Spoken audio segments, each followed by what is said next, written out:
Welcome to the IT Fundamentals Training Series. I'm your host, Mark Haupt, and today we are going to wrap up Chapter 2 by discussing the exam essentials, a case study, and a couple of our review questions. Let's get rolling.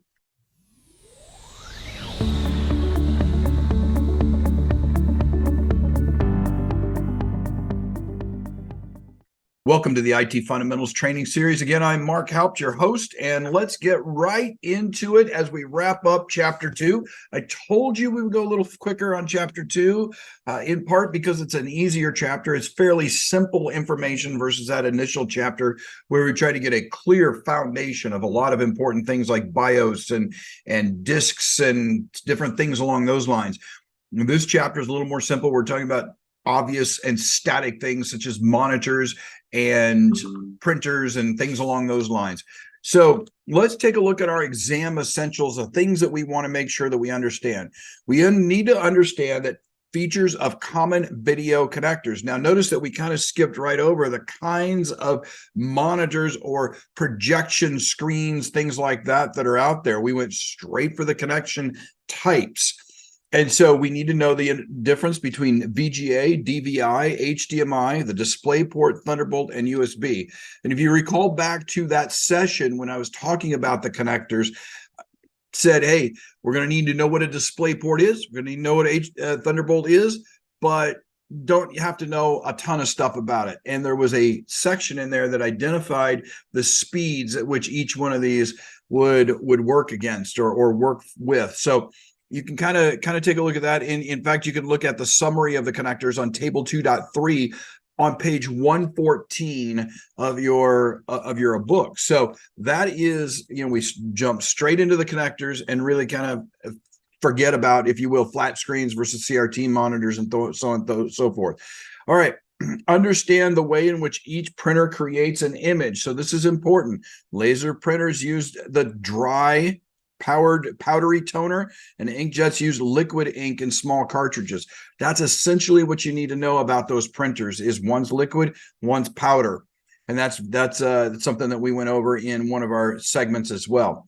Know which connection types are used for external storage: USB, FireWire, eSATA, and Thunderbolt. And again, the ones you want to pay attention to are USB and FireWire. The eSATA and the Thunderbolts are typically not the ones that are used. And with the USB, you want to kind of drill down a little bit and look at the speeds, remind yourself of the speeds and the differences between USB 1.0, USB 2.0, and USB 3.0, and subsequently 3.1 and 3.2. All right, the next thing that's on the list here is know how to best connect keyboards and mice to computers. And the fact that today, especially here in 2023 or maybe 24 when you're watching this, the best way to connect them is through USB. But the previous best way or previous opportunity was a PS/2 connector. And the one thing I don't think we talked about in particular was that PS2 was designed by IBM for their PS2 computer. But those were serial connections, whereas USB is a digital type of connection. So anyway, just know those connection pieces. Next is know the two key wired network connectors. That's RJ45 and RJ11. So think of it this way. RJ11 is the old telephone wire, so it's the lesser number. RJ45 is newer network stuff, so it's the higher number, the 45. So this is one way to remember these kinds of things, is learning how to key in memory on certain aspects, tie something to it other than just memorizing RJ11, RJ45. So that another way to possibly remember that is the 11 connector. The RJ11 connector is using typically 2 or 4 wires depending on how old it is. And so the 2 ones will give you the 2 wire type of scenario, and the 45 is 5 plus 4. It's close to 8, but our RJ45s connect 8 wires or 8 wires that are inside of that cable. So that may be a little stretch, but I would remember it from the perspective RJ11 is a lower number, so it's older. RJ45 is a higher number, it's newer. That's how you can take a look at it. Know the common wireless networking technologies. So we talked about this a little bit, that Wi-Fi uses Bluetooth and radio frequency, or RF, and near field communications. You need to know those. And then give a scenario, understand how to install and configure common peripherals, and just understand the steps that will vary per peripheral. So, typically in a modern scenario, you connect it with some sort of USB cable, plug it into your computer. The computer will automatically identify that there's a new device sitting out there, and it will communicate with the device, and it will install a basic driver. And it's possible that you might need to download a driver from the internet in order for it to make it work in more than just basic functionality. And that's pretty typical with a printer. You need to download some software that will give you full functionality to the printer these days, such as double-sided printing, or perhaps doing the grayscale versus full color environment, and things along those lines. But you really should let it try to do plug and play install until you get to a point where there's a function you want to use that you can't, and then look for an additional driver. All right, let's take a look at page 116 with the lab, and it says you can find the answers in the written lab in Appendix A. Let's kind of go over this. Your friend Ellie comes to you looking for help. You know that she is talented at producing videos and has recently started her own company to make videos for local restaurants and entertainment venues to put on their websites. Elise tells you that her business is growing quickly, and she's very excited. She has so much business that she needed to bring in another friend, James, to do some work for her, and both of them have been very busy. Elise had purchased an external hard drive for additional storage, but now she's running out of room and needs a better solution, preferably one that both she and James can use. Elise uses a MacBook Pro. James has some sort of Mac as well, but it's a few years old. In order for Elise's goal, Lisa's goals are to increase storage space, make it easily available for her and James, and have some protection against losing all the data she has compiled to date. She also doesn't want to spend a fortune because she needs to keep costs down for her business to keep growing. All right, let's look at these questions, and keep in mind that we're going to keep this in the context of the book here. So, number one, what types of hardware does Elise need to accomplish her goals? So she needs additional storage, so therefore she's going to use hard drives. And as it's storage, rather than some sort of a operating system or application level scenario, she's probably going to use the spinning disk type of storage with a decently high RPM, something above 7,200 RPM. Now, let's look at question 2, and we may come back to question 1. Are there any peripherals that would let her accomplish all of her goals with one device? Absolutely, there is. So we won't be going back to question 1. This is answered by question 2. So network attached storage is probably her best solution, because then she could put this storage device, the NAS device, on the network, and both computers can access it as long as they're attached to the network, either directly with network cable, with a Wi-Fi connection, or even through a VPN, which we'll talk about later, coming across the internet and coming into our environment. So I would say, first of all, spinning disk type of array, a boxed array type of thing for a network attached storage above 7,200 RPM, and that it would be a network attached storage that would be network based, which is typically what a NAS is. You can also buy these things called SANs, or storage attached devices, and those are also can be on the network. But for the book perspective, we're looking at NAS. So now question 3, how much will that option cost if she wants to get 2 terabytes of storage? Well, that is always, it depends on the time, depends on meaning what year you're in. So back in 2018, 2019, when this book was written, 2 terabytes worth of storage would have cost a pretty penny, especially within one NAS device. But nowadays, you're buying 2 terabytes of storage, you're probably buying a 16 gigabit storage NAS, because or 8 gig because they really don't like to sell 2 terabytes. You get cost efficient when you go up, and you have to consider that with a business like this where they're creating things. They're going to continually need more storage. So you're probably going to want to just go for one of those 8 gig or 16 gig NAS devices and have too much storage because they don't cost that much. Literally, I bought a NAS device with, I was going to say 14 terabytes worth of data for right about $500 or $600 2 years ago, and I know that they've come down in cost even since then. So, keep that in mind. That for a business, I realize for you and I in our pockets, running around our house, $500-600 is not exactly the thing you want to spend your money on. But for a business where everything, it's nothing basically. They spend more on that on an employee's salary, in a week. And so it's very valuable. But keep in mind that you probably want to buy either 2 of these in order to do backups, or you want to have a cloud-based backup. And this book really didn't talk about the cloud-based backup solution. But in reality, in today's environment, I would have an on-site for easy access. And then I would have something like Amazon Glacier or another type of service like that, where you can replicate that data up to the cloud as a backup solution for you. So item 4, are there other options that Elise has which might save her some money? In this type of scenario, when you're talking $300, $400, $500, maybe $600 at most, saving money is probably not the best solution. You probably cost yourself money by trying to save money, because what will happen is you'll get, let's say you say, you know what, I only want to spend $300 and I get a 2 terabyte drive.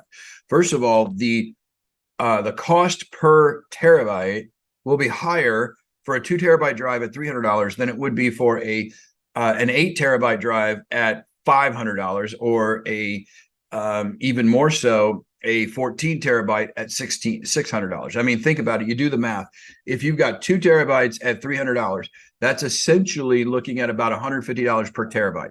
If you move that up to, let's say, a 14 terabytes at $600, I'm gonna actually pull up my calculator here and get it right, because I am not a math major. And it's kind of funny being in computer science and not a math major, but that $150 per terabyte goes down to $42.857 per terabyte if you buy the 14 at $600. So you have to think about that even though if they spend $300 today, you're spending 3 times the amount for the 2 terabyte drive than you would for a 14 terabyte drive at $600. And not only that, you don't allow yourself for expansion. So you have to look at the math from different perspectives like that. So to answer question 4, I'd say it depends. Or in question 3 and 4. But are there other options? Yeah, there's other options, but think about what your business really needs. All right, let's move on to review questions. I'm only going to take about 3 or 4 of these review questions. And on page 117 through 120. And then we'll go from there. All right, so we're going to take question 3. What is the name of the connector that you are likely to find at the end of a twisted pair network cable? The options are RJ11, RJ45, HDMI, and FireWire. Okay, now I'm going to tell you that there's technically 2 answers that are correct here. But from the book perspective, there's only one. All right. And I'm going to tell you there's 2 answers because I'm that old. I really am that old. All right. HDMI, that's for high-speed data transfer, or high-speed data, but in relation to video type of transfers. So that's not a networkable type of cable. So it's not that. The FireWire is also something that is between a computer and a peripheral. So it's not going to be that one. So we're looking at RJ45 and RJ11. Now I'm going to tell you the answer is B, RJ45, because that's at the end of a twisted pair network cable. But this is the bonus material that you get when you deal with Mark. All right. Back in the day, the olden days, RJ11 telephone cable was also used and also twisted when it first started, and it was designated Cat 3 cable and used an RJ11 end on some of those systems. That's way back. I'm talking in the 90s, long ago, in a galaxy far, far away. So, but for the book purposes, RJ45 using Cat5, Cat5e, Cat6 cabling with that RJ45 end is your network cable. So you get bonus material. Please don't take that as confusing. Your answer is B without question. All right. All right. Which of the following connectors, item 5, which of the following connectors provides the fastest speed? DVI, USB, RJ45, or Thunderbolt? All right. I'm actually going to look at the back of the book on this one because I might suggest that RJ45 will give you the faster connector because it's attached to a 5E or a 6 cable, network cable, which can go 300 feet at 100 gigabits pretty easy. And none of these others will do 100 gig, but we'll check that in a moment. I actually don't think that's going to be the answer, but again, bonus material here. DVI is not a connector that really is going to give you much speed. That's more for monitors, the digital video input. So we're looking at USB and Thunderbolt. If you're looking at USB and Thunderbolt, you really have to ask the question again, is it USB 1, 2, 3, 3.1, or 3.2 versus Thunderbolt? So even I'm confused by this question. So let's go in the back in Appendix B and let's answer the question together. Now I'm going to pick that it's USB, but I'm not going to be surprised if I'm wrong. I would also, like I said, pick RJ45. Andy, let's see. All right, number 5. Nope. D. Thunderbolt is the fastest of these connectors at 40 gigabits. DVI is 4 gig. USB 3.2 can do 20 gig. And RJ45 is 10 gig. No, RJ45 can do 100 gig. I've got it plugged in right here on my desk right now. So always go by the book. The book answer, Thunderbolt. Thunderbolt is the answer. All right. Thunderbolt, Thunderbolt, Thunderbolt. Item D. See, this is the problem with having 30 years of experience and going back and doing the very basics. You go, oh no, I got plenty. I know where we've done this 100 times, you know. Answer the question by the book. This is a perfect example of answering the question by the book in order to, and then once you're done, then you go with, hey, what can we do with these things? What really can we do with these things? All right. So there you go. It's Thunderbolt. Now you got me all spun up. Anyway, that's the fun part of these, right? All right. Question 9. What is the name of the round connector that is used for keyboards and mice? USB, PS2, parallel, or serial? All right. The only one of those that is round is B, the PS2. The USB is flat. Parallels are rectangular flat. Serial cables are rectangular flat. So the answer is most definitely, without question, on number 9, it's B. All right. Let's take a look at another one. All right. Let's see. What type of connector do you plug into a modem? RJ11, RJ15, RJ41, or RJ45? Okay, this is another one that I know exactly what they want for an answer, and I'll validate it. They want A because they're thinking telephone cable plugged into a modem that will dial out. But cable services, even today, utilize cable modems. And modems are just simply modulator, demodulator. It's an acronym or a shortened name for modulator, demodulator. So RJ45 could be accurate because I would plug a RJ45 in the back of a current cable modem in order to attach it to my network. But let's just take a look at 14. I'm certain that question 14 is A, the RJ11, and that is correct. That is correct. Let me just verify. Yeah, and the answer is A. The answer is it depends on the OS. Answer is A, but it depends on the OS. So yeah, there you go. So even they say it depends a little bit, but the answer is A. All right, which of the following statements is true about DVI connectors? They are digital only, they are analog only, they are digital and analog, they support hybrid video technology. All right. That's a, hey, that's a question that we have to ask ourselves, is which one of them is it? And I'm going to go the digital and analog, because I know that I know I've connected to them before, that in both directions. So let's look at A18. DVI connectors are digital in nature, but they are backward compatible with analog VGA devices. There we go. So that's the answer. All right. I want you to go through. You can see these questions can be kind of tricky. They can be kind of tricky, especially if you've got some experience behind you. If you don't have experience, they might be actually easier for you, just simply because of that lack of experience. So, here's one of those deals where lack of experience could, in fact, be a blessing when you take this test, and you don't sit there and kind of spin your wheels and going, no, I know I could do this and this and this. But anyway, thank you for joining me on the Chapter 2 journey. I look forward to Chapter 3. We're going to tackle Chapter 3 the same way we tackled Chapter 2. Our next episode is going to start taking a look at Chapter 3's computing devices and the Internet of Things, IoT. And we're going to look at, just like we have in the past, that first page, which is page number 121, and kind of go down the list of items there and just kind of talk about them as a prequel, if you will, to actually diving into the information in the page. So again, get a hold of me, mhaupt@commonsensesecurity.net. I really do want to talk to folks. I want to understand how many people are actually taking this course and utilizing this information. Google Analytics or YouTube Analytics can only show us so much.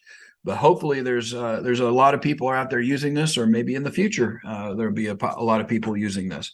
But either way, that ends Chapter 2. Go out there, hammer it, get it done. Let's talk about the Chapter 3 next.